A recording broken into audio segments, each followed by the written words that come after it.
Hello అందరికీ! Sea food అంటే ఇష్టంగా తినే వాళ్ళకి వన్ ఆఫ్ ద ఫేవరెట్ అంటే పీతల కూర అని చెప్పుకోవచ్చు. సో, అలాగా పీతల కూరని ఇష్టంగా తినే వాళ్ళకి మా అమ్మ తన స్టైల్‌లో చేసిన పీతల కూర రెసిపీ.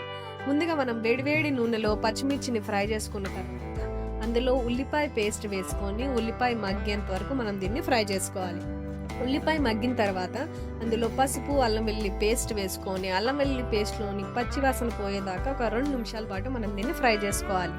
అందులో మనం కట్ చేసుకున్న వంకాయ ముక్కలను వేసుకొని కలిపి మూత పెట్టి ఒక 5 నిమిషాల పాటు ఉడికించుకున్న తర్వాత మనం ముందుగా క్లీన్ చేసి పెట్టుకున్న పీతల్ని వేసుకొని అంతా బాగా కలిసేలాగా కలుపుకొని మూత పెట్టి ఒక 10 నిమిషాల పాటు మనం దీన్ని ఉడికించుకోవాలన్నమాట. 10 నిమిషాల తర్వాత మూత తీసుకొని అందులో ఉప్పు, కారం అండ్ నువ్వుల పేస్ట్ వేసుకోవాలన్నమాట. నువ్వుల పేస్ట్‌కి సింపుల్‌గా నువ్వుల్ని ఒక 15 నిమిషాల పాటు వాటర్‌లో నానబెట్టుకొని ఆ తర్వాత దాన్ని మెత్తగా గ్రైండ్ చేసుకుంటే నువ్వుల పేస్ట్ రెడీ అవుతుంది. ఈ పేస్ట్ వేసుకున్న తర్వాత అంతా బాగా కలిసేలాగా కలుపుకొని అందులో వాటర్ అండ్ చింతపండు గుజ్జు వేసుకొని కలిపి మూత పెట్టి ఇంకొక 10 నిమిషాల పాటు మనం దీన్ని ఉడికించుకోవాలి.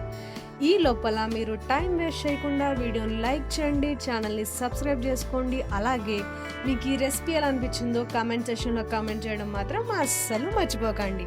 10 నిమిషాల తర్వాత మూత తీసి అందులో కొద్దిగా గరం మసాలా అండ్ సన్నగా కట్ చేసుకున్న కొత్తిమీర వేసుకొని కలిపికుంటే ఎంతో టేస్టీగా ఉండే పీతల కూర రెడీ. ఈ రెసిపీని తప్పకుండా ట్రై చేయండి. ఎలా ఉందో కామెంట్ సెక్షన్లో కామెంట్ చేయండి.